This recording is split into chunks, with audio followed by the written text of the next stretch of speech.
स्वागत है smart class के यूट्यूब चैनल पर। देखिए, आज के टॉपिक में हम लोग बात करेंगे भारत में उत्खनन होने वाले लौह अयस्क क्षेत्रों के बारे में। हम यह जानेंगे कि भारत में कहां कहां लोहा का ज़्यादा उत्खनन होता है और किन किन क्षेत्रों से भारी मात्रा में लोह को प्राप्त किया जाता है। देखिए, यदि हम लोग देखें तो सबसे पहले भारत में 27 अगस्त 1907 को लोह का स्टील प्लांट या फिर बोल सकते हैं टाटा के द्वारा पहली बार स्टील प्लांट की स्थापना की गई जमशेदपुर में, और तब से लेकर के 1912 के बीच में लोहे का उत्पादन शुरू हुआ। उसके बाद से लेकर के आज तक लोहा का उत्पादन लगातार हो रहा है और भारत विश्व के उन चुनिंदा देशों में है जो लोहा का उत्खनन बहुत अधिक मात्रा में करता है।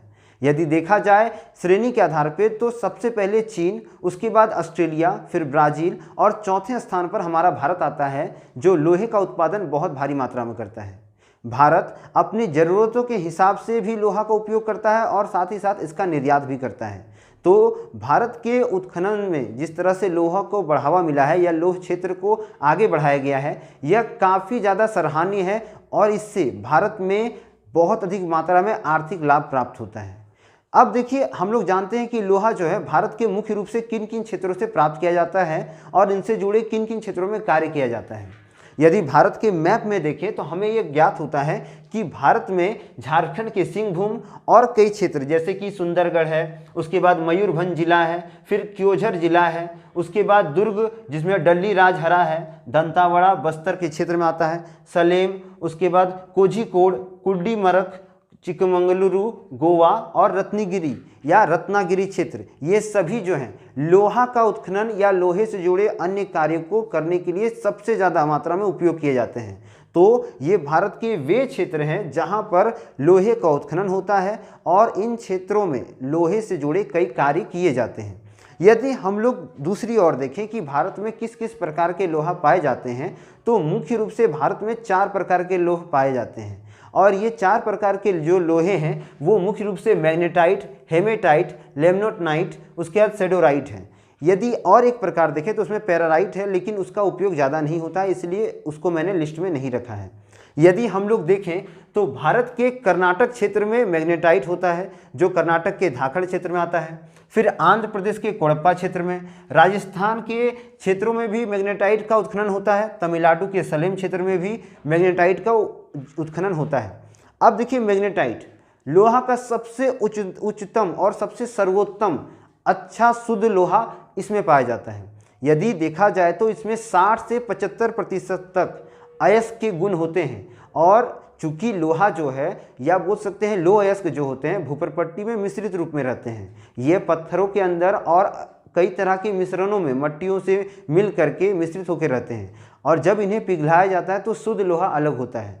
तो वैसे मिश्रित पदार्थ या वैसे पत्थर, वैसे अवसाद जिनमें मैग्नेटाइट के गुण ज़्यादा होते हैं, जिनमें मैग्नेटाइट का ज़्यादा मात्रा होता है, वो सर्वोत्तम माना जाता है।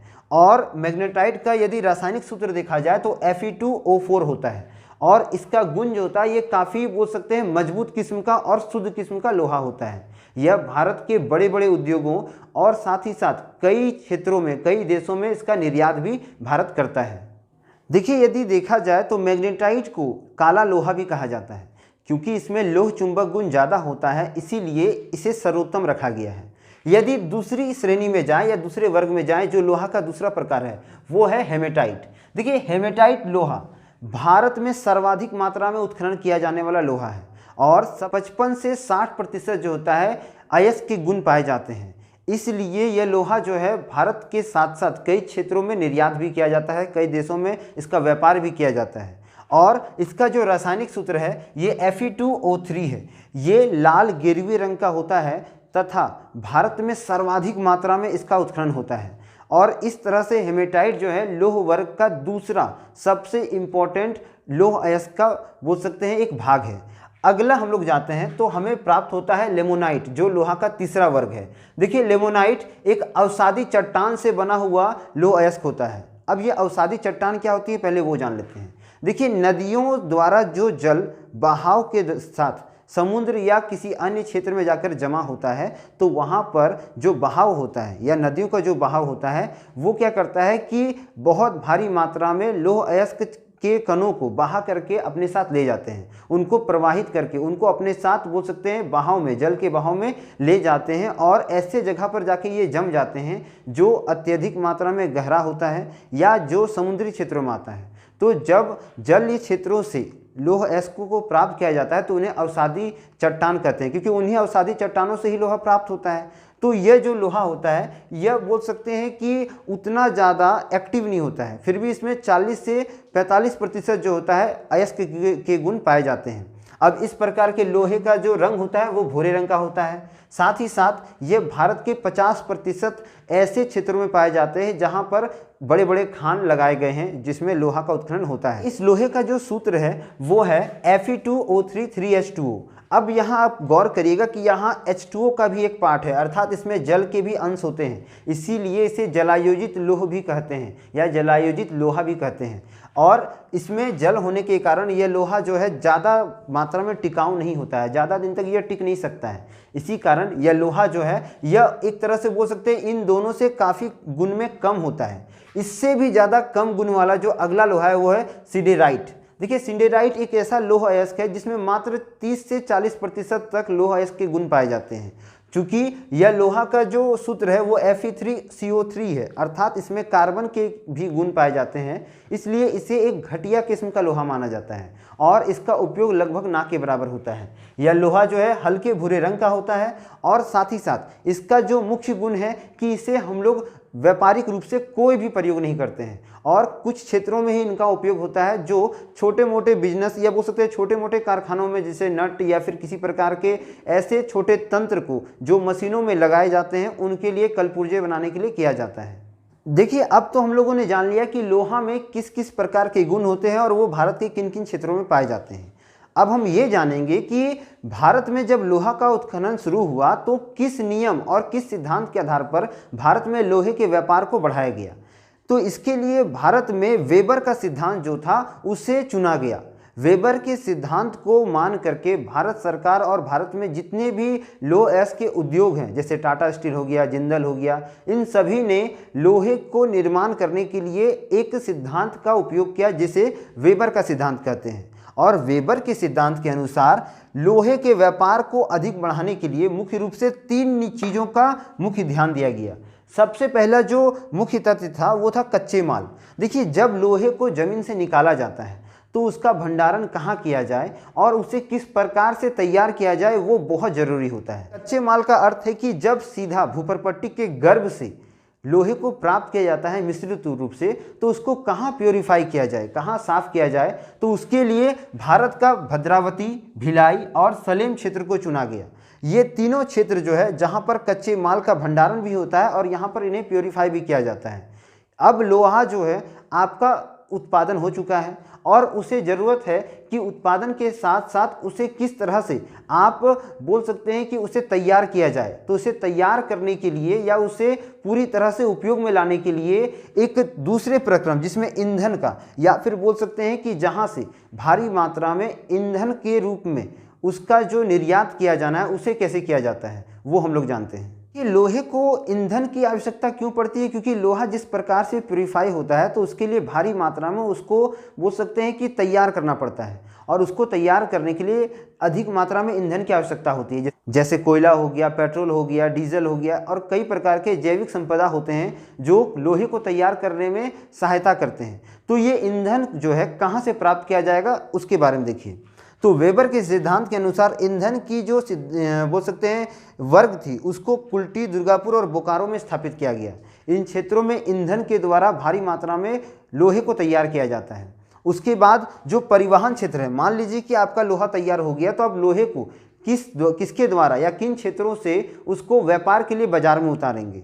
तो उसके लिए भारत का मुख्य रूप से परिवहन लागत जिसमें कम हो, मतलब जिसमें खर्च कम हो और मुनाफा ज़्यादा हो, तो ऐसे क्षेत्रों के लिए जमशेदपुर, राउरकेला क्षेत्र को चुना गया।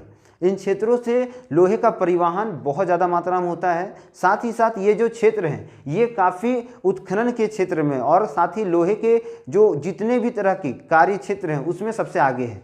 तो इस तरह से जो है लोहे को बाजार तक लाया जाता है और वहाँ से इसका निर्यात किया जाता है। इसलिए वेबर के सिद्धांत के अनुसार जब आपके पास पर्याप्त मात्रा में कच्चे माल हो, ईंधन हो और परिवहन हो, और साथ ही साथ आपके पास एक ऐसा बाजार हो जहां पर आप इस लोहे को बेच सकते हैं, तब जाकर के लोहे के व्यापार में आपको घाटा का सौदा नहीं करना होगा, आपको वहां लाभ प्राप्त होगा।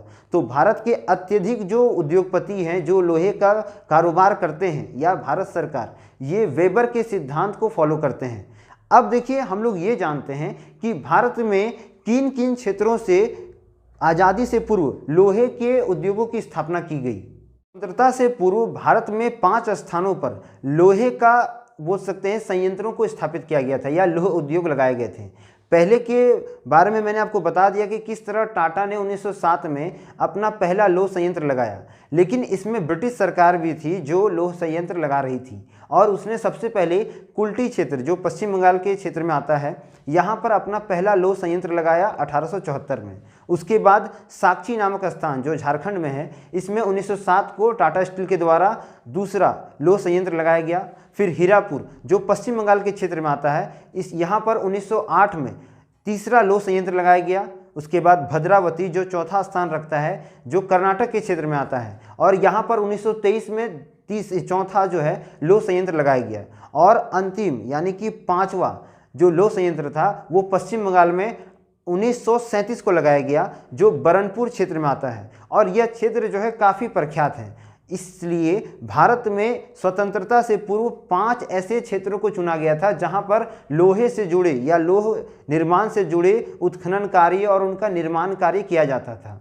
भारत के आज़ादी होने के बाद मुख्य रूप से 4 ऐसे क्षेत्र थे जहां पर लोहे का उत्खनन हो रहा है और वहां पर लोहे के व्यापार से जुड़े कई कार्य किए जा रहे हैं, जिसमें राउरकेला सबसे ऊपर आता है। देखिए, राउरकेला जो उड़ीसा का क्षेत्र में आता है, इसको या यहाँ पर जो लोहा का बोल सकते हैं फैक्ट्री था, इसको लगाने के लिए जर्मनी का बहुत ज़्यादा हेल्प लिया गया। और भारत के स्वतंत्रता के बाद जितने भी लोह क्षेत्र लगाए गए हैं या लोहे के उत्खनन जितने भी फैक्ट्रियां लगाई गई है, उनमें विदेशी कंपनियों ने भारत की बहुत सहायता की है। जैसे भिलाई जो है जो छत्तीसगढ़ में आता है, इसके क्षेत्र को भी या इसमें जो लौह संयंत्र लगाया गया, इसमें यूएसएसआर या आप इसको रूस भी बोल सकते हैं, उसने बहुत भारत की सहायता की है। फिर दुर्गापुर के क्षेत्र में भी जो पश्चिम बंगाल के क्षेत्र में आता है, यहाँ पर भी बहुत ज़्यादा मात्रा में बोल सकते हैं कि ब्रिटेन ने या भारत की सबसे पौराणिक जो ब्रिटिश सरकार थी उसने लौह संयंत्र लगाने में सहायता की है। उसके बाद आप बोकारो को ले सकते हैं जहाँ पर रूस के द्वारा भारत को भारी मात्रा में लौह संयंत्र लगाने के लिए एक तरह से बोल सकते हैं बहुत हेल्प मिला, बहुत सहायता मिला, जिसके बाद भारत ने स्वतंत्रता के बाद इन 4 क्षेत्रों में लौह संयंत्र केंद्र को लगाया है।